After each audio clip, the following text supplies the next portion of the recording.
Shortly after writing Galatians, Paul set out on his second missionary journey and spent approximately 18 months between 50 to 52 CE in Corinth, a major city on the Greek mainland. There he preached the gospel and established a new community of believers. He sums up his role with a vivid metaphor. I laid a foundation as a wise builder. But then he adds something startling, and someone else is building on it. Who is this someone else, and what are they building? Paul doesn't say exactly, but the rest of the letter leaves little doubt that their influence is malign. For they have brought the Corinthian church to a point of crisis. As Paul explains early in the letter, some from Chloe's household have informed me that there are quarrels among you. One of you says, I follow Paul. Another, I follow Apollos. Another, I follow Cephas. Still another, I follow Christ. The church in Corinth was being riven by factionalism. Loyalties had formed around different leaders. Cephas or Peter, Apollos, and even Christ himself, instead of uniting behind Paul. Paul cuts to the chase. Is Christ divided? And he seems to almost plead. All of you agree that there be no divisions among you, but that you be united in the same mind and the same judgment. Clearly, Corinth was in crisis. It had been infected with a different spirit by some elusive, albeit charismatic others.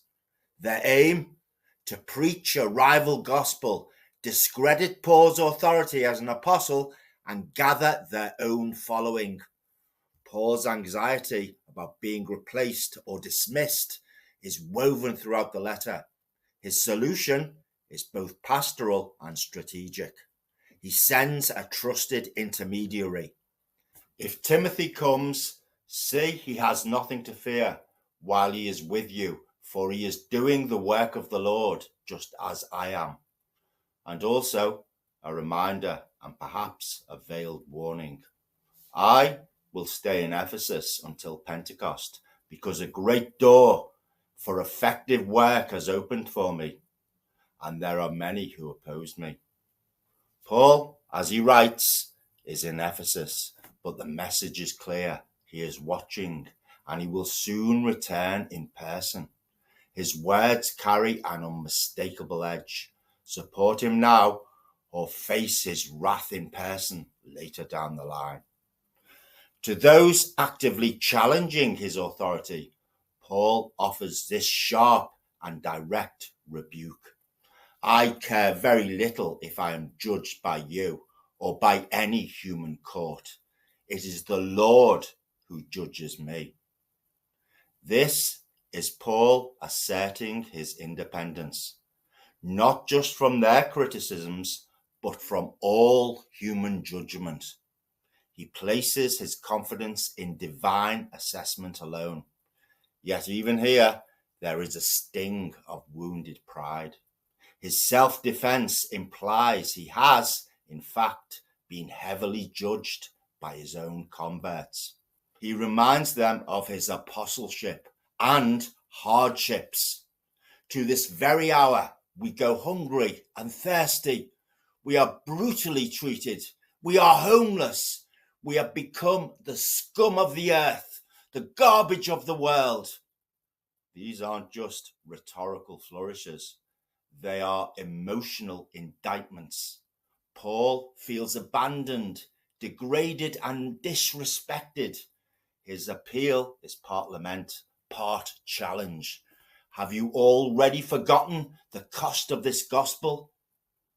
The image Paul paints in 1 Corinthians is of a church under construction, but with competing builders. The foundation he laid is sound, but the structure above is cracking under factionalism, pride, and rival authority. Later in the same letter, he will return to architectural imagery. Do you not know that you are God's temple and that God's Spirit dwells in you? If anyone destroys God's temple, God will destroy that person. The stakes are high. If the building is flawed, if the church fractures, God will intervene. This 1 Corinthian correspondence reveals a deep and recurring problem. Paul's communities do not remain stable after he leaves. His foundational teaching is vulnerable to distortion, and his apostolic authority is never fully secure. Just as in Galatia, Paul finds himself defending his message and his right to proclaim it. Roughly a year after sending 1 Corinthians, Paul penned 2 Corinthians, and, as its content makes clear, a great deal had happened in the interim. Paul mentions a painful visit. So I made up my mind that I would not make another painful visit to you, although he gives no explanation as to why it was so painful. In the aftermath of this visit, he tells us he sent what he calls a severe letter, a letter that does not survive, but one he feared may have gone too far. He justifies it in overtly emotional terms. I wrote as I did so that when I came, I would not be distressed by those who ought to make me rejoice.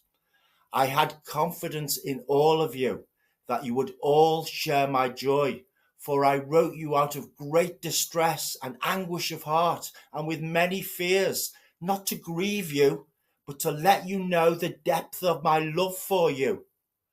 And then, in a moment of feigned vulnerability, he adds, for if I cause you grief, who is left to make me glad, but you whom I have grieved? Here, Paul seems to admit that the visit and the letter may have caused damage to his relationships, that he may even have overstepped. But the motive, he insists, was love, not hostility. It's a clever rhetorical move to appear penitent while reasserting the legitimacy of his prior harshness. Perhaps he's holding out hope that the fracture can be healed, that even those he wounded might yet come back to him. 2 Corinthians 11 is one of Paul's most illuminating chapters. Here he's raw, urgent, and entirely unguarded. He begins with an almost anxious plea. I hope you will put up with me in a little foolishness. Yes, please put up with me. It's an odd opening with a kind of nervous self-awareness. Paul knows he's about to say things that might sound foolish or even undignified, but he goes ahead anyway. He has to. The stakes are too high. Then Paul delivers a dramatic metaphor. I promised you to one husband, to Christ, so that I might present you as a pure virgin to him. But I am afraid that just as Eve was deceived by the serpent's cunning, your minds may somehow be led astray from your sincere and pure devotion to Christ. Paul pictures himself as the matchmaker of the church. He betrothed to Christ. Now he fears they're cheating on him. Spiritually speaking, he sees a seduction underway.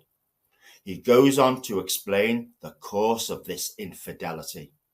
For if someone comes to you and preaches a Jesus other than the Jesus we preached, or if you receive a different spirit from the spirit you received, or a different gospel from the one you accepted, you put up with it easily enough. There it is. A different Jesus, a different spirit, a different gospel. Paul's alarm is not that they're rejecting Christ altogether, but they're embracing a distorted version of him, brought in by persuasive new teachers. He continues, striking a defensive note with an underlay of sarcasm. I do not think I am in the least inferior to those super apostles. I may indeed be untrained as a speaker, but I do have knowledge. We have made this perfectly clear to you in every way. Super apostles. It's a mocking label for his rivals. Those who, unlike Paul, appear polished, confident, perhaps even more charismatic. They shine in public, commend themselves, and impress the crowd. And Paul, notice this, switches to the royal way here. We have made this clear to you. He's asserting authority, but also perhaps seeking to bolster himself by implying a united front with others. Who were these super apostles? We're not told exactly. All we know is that they were preaching a rival gospel, and the Corinthians were clearly listening. Paul's next words unleash his deepest warning. Such people are false apostles, deceitful workers, masquerading as apostles of Christ, and no wonder, for Satan himself masquerades as an angel of light. His opponents aren't just wrong, they're not simply misled, they are masquerading as holy, yet knowingly evil. They are servants of Satan, wearing Christian robes. Their deception is intentional, and the danger they pose is, in Paul's view, lethal. There is a theme of boasting that runs throughout the letter like a thread. Paul knows his opponents boast, and with biting irony, he decides to join them on his own terms. Since many are boasting in the way the world does, I too will boast. You gladly put up with fools since you are so wise. In fact, you even put up with anyone who enslaves you, or exploits you, or puts on airs, or slaps you in the face. It appears that amid these disputes, someone in Paul's camp was physically assaulted, perhaps even Paul himself. The battle for Corinth was no longer merely spiritual, but personal and physical.